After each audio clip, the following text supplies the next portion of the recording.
राजनाथ सिंह ने पाकिस्तान को एक बार फिर से सख्त चेतावनी देते हुए कहा कि भारत के पड़ोसी देश का हर इंच ब्रह्मोस मिसाइलों की मारक क्षमता के दायरे में है।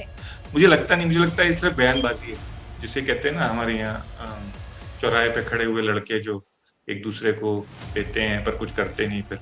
मुझे उस तरह का बयान लग रहा है कि चौराहे पे खड़े हुए हैं और कुछ बोल रहे हैं, पर ये अच्छा नहीं है हमारे लिए। हमने इस ओहदे की, इस पद की गरिमा गिरा दी। राजनाथ सिंह के मुँह से, होम मिनिस्टर डिफेंस मिनिस्टर के मुँह से इस तरह की भाषा सही नहीं है मेरी राय में, क्योंकि आपको संतुलन बना के रखना चाहिए।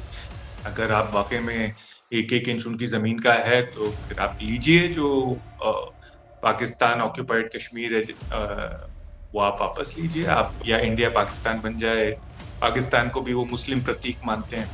तो इस तरह से वो थोड़ा-सा मामले को उछालते हैं।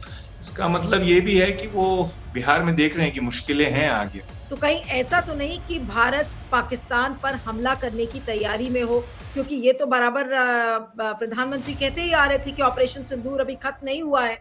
एक मामला हो सकता है कि जिसमें ये करें ऐसा हमला, वो ये होगा कि अगर अमेरिका के साथ ट्रेड डील हुई, जिसमें हमारा सरेंडर हुआ, यानी कि हम सारी शर्तों को मान गए अमेरिका की, तो फिर उसको छुपाने के लिए कुछ एक्शन लिया जाएगा। क्या मोदी जी फिर से ट्रम्प को नाराज़ करेंगे, फिर हमला करेंगे और फिर रोज़-रोज़ हमला करेंगे, तो फिर पाकिस्तान भी जवाबी कार्रवाई करेगा, तो फिर हमारी इकोनॉमी का, स्टॉक मार्केट का, इन सब का क्या होगा? थोड़ा इसके और नुकसानात हैं, सिर्फ़ ये नहीं है कि आपने 2-4 मिसाइलें छोड़ दी, इसके नहीं, अंतर्राष्ट्रीय भी। देखिए राजनाथ सिंह ने पाकिस्तान को एक बार फिर से सख्त चेतावनी देते हुए कहा कि भारत के पड़ोसी देश का हर इंच ब्रह्मोस मिसाइलों की मारक क्षमता के दायरे में है। उन्होंने ऑपरेशन सिंदूर को महज एक ट्रेलर करार दिया, जो पाकिस्तान को भारत की ताकत का एहसास दिलाने के लिए काफी था। इस बीच सिंह और उत्तर प्रदेश के मुख्यमंत्री योगी आदित्यनाथ ने लखनऊ के एक एरोस्पेस सुविधा केंद्र से स्वदेशी रूप से निर्मित ब्रह्मोस मिसाइलों के पहले बैच को हरी झंडी दिखाई, क्योंकि उन्होंने एक तरीके से पाकिस्तान को चेतावनी दिया है कि भारत की एक एक इंच की जो जमीन है, सॉरी, जो पाकिस्तान की एक एक इंच की जो जमीन है वो ब्रह्मोस के दायरे में है। और उन्होंने साथ में ऑपरेशन सिंदूर को ये कहा कि वो तो केवल एक ट्रेलर था। ऑपरेशन सिंदूर को, जिसे कहते हैं, एनकैश करना चाह रहे हैं उस चेक को, यानी कि अ, उनको पता है कि भारतवासी जो हैं वो पेट्रियोटिक हैं, वो नेशनलिस्ट हैं। उन वो जानते हैं कि अ, ऑपरेशन सिंदूर में हम लोग सब इमोशनली इन्वॉल्व्ड थे। तो वो ये दिखाना चाह रहे हैं कि देखो, हमने जीत हासिल की है उसमें और इसका हमें लाभ दो। आप हमारे ऊपर ये एहसान लौटाओ। हमें बिहार के इलेक्शन में वोट दो बीजेपी को, क्योंकि सिर्फ हम आपको बचाने के काबिल हैं। और एक तरह से पाकिस्तान को भी हड़का रहे हैं, क्योंकि पाकिस्तान भी एक तरह से अभी घिरा हुआ है अफगानिस्तान में। उनकी जंग चल रही है अफगानिस्तान के साथ। तो अ, राजनाथ सिंह के मुँह से, होम मिनिस्टर डिफेंस मिनिस्टर के मुँह से इस तरह की भाषा सही नहीं है मेरी राय में, क्योंकि आपको संतुलन बना के रखना चाहिए। हिंदुस्तान एक रिस्पॉन्सिबल मुल्क है और एक बड़ा मुल्क है और इसकी एक गरिमा है।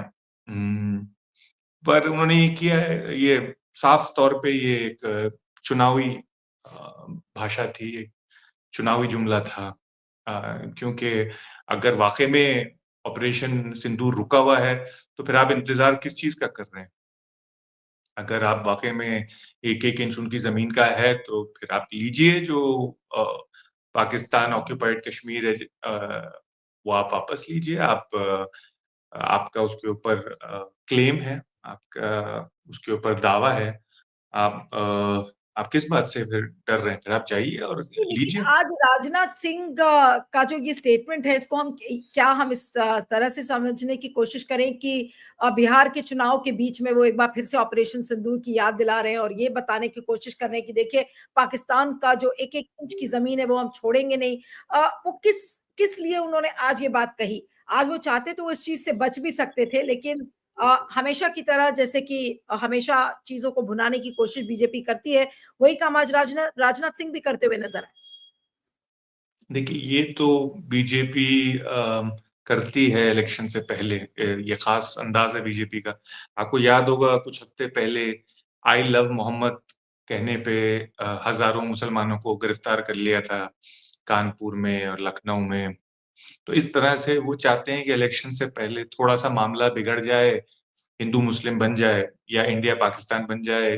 पाकिस्तान को भी वो मुस्लिम प्रतीक मानते हैं, तो इस तरह से वो थोड़ा सा मामले को उछालते हैं। इसका मतलब ये भी है कि वो बिहार में देख रहे हैं कि मुश्किलें हैं आगे। मुझे नहीं लगता कि बिहार की जनता इस वक्त हिंदुस्तान पाकिस्तान के बेसिस पे देगी। पर अब राजनाथ सिंह की भी अब वो जिसे कहते हैं ना पॉलिटिकल वेट, वो राजनीतिक गरिमा रही नहीं है, वो वजन नहीं रहा उनका।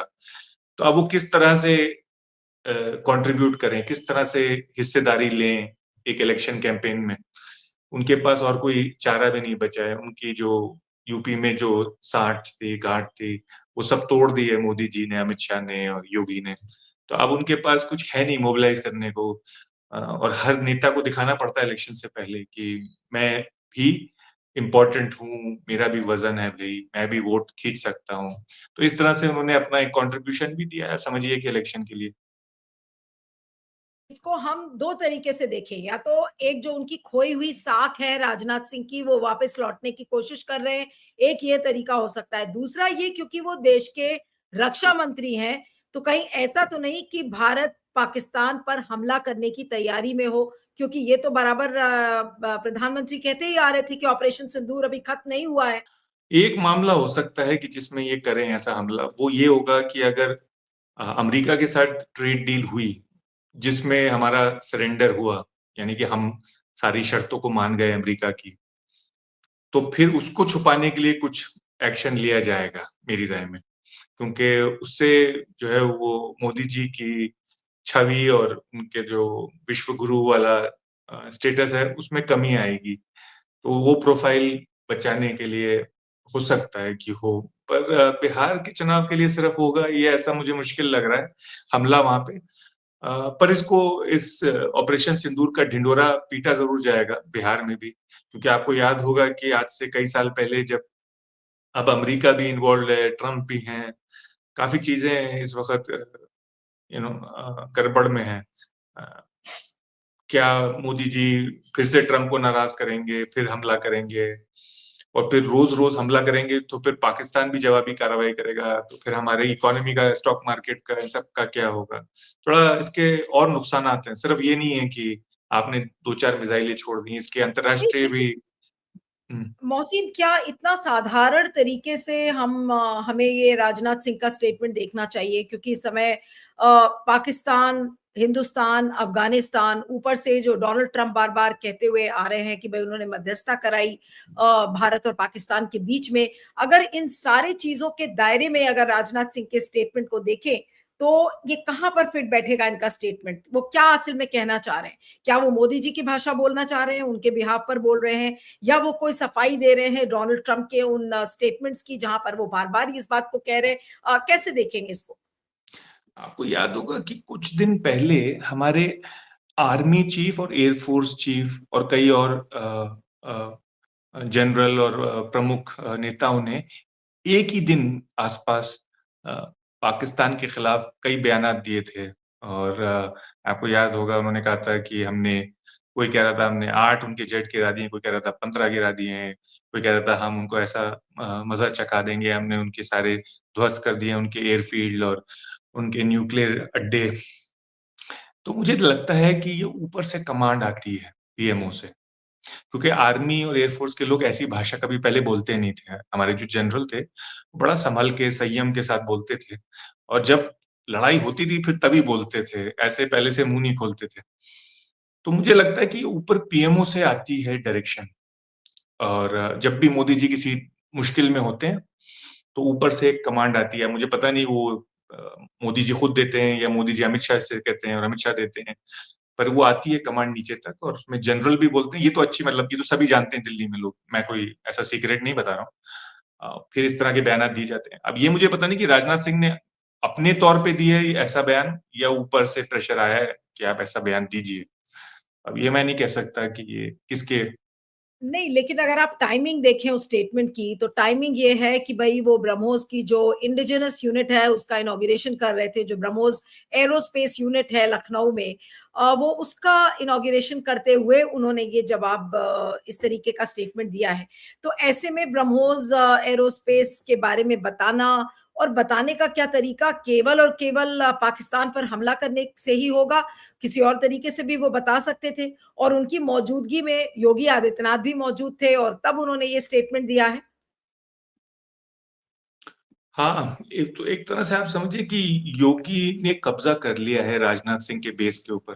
जो राजनाथ सिंह का पॉलिटिकल बेस था यूपी में, वो योगी ने कब्जा कर लिया है। तो अ, वो भी दिखाना चाह रहे हैं राजनाथ सिंह कि मैं गायब नहीं हुआ हूँ।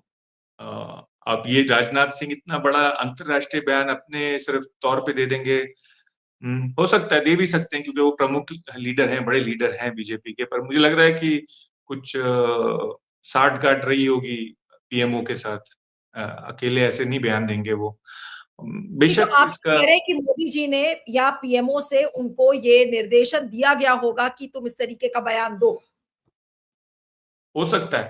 और जैसे आप कह रही हैं, बिहार के इलेक्शन में भी अब सिर्फ 3 हफ्ते हैं मुश्किल से, बल्कि और भी कम एक्चुअली। 6-7 तारीख को ही हो जाएगा पहला मतदान। तो सिर्फ 16-17 दिन है, 2.5 हफ्ते के करीब है। तो उससे भी दिया जा सकता है ये बयान। और हो सकता है वो पाकिस्तान को भड़का भी रहे हों थोड़ा-सा, क्योंकि पाकिस्तान इस वक़्त घिरा हुआ भी है अफ़गानिस्तान के साथ। उनकी जंग चल रही है, जिसका कोई पता नहीं कि क्या उसका नतीजा होगा। रोज़ कुछ और खबर आती है। कभी आती है कि युद्ध विराम हो गया, कभी फिर से बमबारी शुरू हो जाती है, कभी काबुल पे बॉम्ब गिर रहे होते हैं। तो वहाँ पे भी एक अफ़रा-तफ़री है। मेरी राय में हमें इसमें घुसना नहीं चाहिए। पाकिस्तान और अफ़गानिस्तान खुद एक-दूसरे के लिए काफ़ी हैं। हम उसमें घुसेंगे तो हमारा भी कुछ नुकसान हो सकता है। लेकिन जो राजनाथ सिंह का स्टेटमेंट है, अब उसको हम कंक्लूजन में कैसे देखें कि इन्होंने एक पॉलिटिकल बयान दिया, एक अंतर्राष्ट्रीय बयान दिया है, जो कि जिसका मैसेज पाकिस्तान तक पहुंचता है और डोनाल्ड ट्रंप को भी पहुंचता है।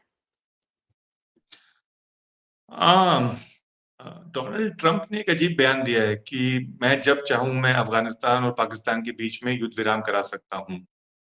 मैं अमन ला सकता हूँ दोनों के बीच में। तो ये भी एक उनका बयान है। अब उसमें इंडिया भी अगर कूद गया तो एक और मुसीबत शुरू हो जाएगी। तो मुझे लगता नहीं, मुझे लगता है ये सिर्फ़ बयानबाज़ी है। जिसे कहते हैं ना हमारे यहाँ चौराहे पे खड़े हुए लड़के जो एक-दूसरे को देते हैं पर कुछ करते नहीं फिर। मुझे उस तरह का बयान लग रहा है कि चौराहे पे खड़े हुए हैं और कुछ बोल रहे हैं। पर ये अच्छा नहीं है हमारे लिए। हमने इस ओहदे की, इस पद की गरिमा गिरा दी है। रक्षा मंत्री, डिफेंस मिनिस्टर जो होता है, वो एक बहुत बड़ा ओहदा है किसी मुल्क का। जो उसका बयान होना चाहिए, उसमें वज़न होना चाहिए, लेकिन उसके नतीजे वजन होने होना चाहिए। चाहिए, लेकिन जो ओहदा है रक्षा मंत्री, अगर वो इस बात को कह रहे हैं कि पाकिस्तान की एक एक इंच की जमीन ब्रह्मोस मिसाइल के दायरे में है, तो वो तो या तो धमकी दे रहे हैं पाकिस्तान को, इसको तो एक धमकी के रूप में लिया जाएगा कि पाकिस्तान को वो धमका रहे हैं कि भाई खबरदार, हमारे पास ब्रह्मोस है, हम जब चाहे तब हम आपको धराशायी कर सकते हैं। क्या ये संदेश राजनाथ सिंह ने आज दिया है एक तरीके से, और क्या ये एक इररिस्पॉन्सिबल स्टेटमेंट है? बिल्कुल, आपका बिल्कुल सही कहना है, ये धमकी है। ये खुल्लम-खुल्ला धमकी है। पर प्रॉब्लम क्या है कि आप खाली धमकी देंगे और खाली धमकी का कोई अगर नतीजा नहीं होगा, तो फिर हल्के-हल्के आपकी किसी भी बात का लोग भरोसा करना छोड़ देंगे। पाकिस्तान, चीन, कि वो खुद ही अमेरिका सब राजनाथ आपकी सिंह खुद ही अपनी साख गिराने में लगे हुए हैं, अपनी खुद ही बेइज्जती करवा रहे हैं इस तरीके के स्टेटमेंट्स को बोलकर। वही मैं कह रहा हूँ, कुछ डेस्परेशन लग रहा है, कुछ उनके तौर पे फ़िक्र लग रही है। या तो बिहार की फ़िक्र है या अपने बेस की फ़िक्र है, अपने यूपी में जो बेस है उसकी फ़िक्र है। मुझे पता नहीं कि क्या उनके दिमाग में चल रहा है, ये तो अब अगले कुछ हफ्तों में ही खुलेगा।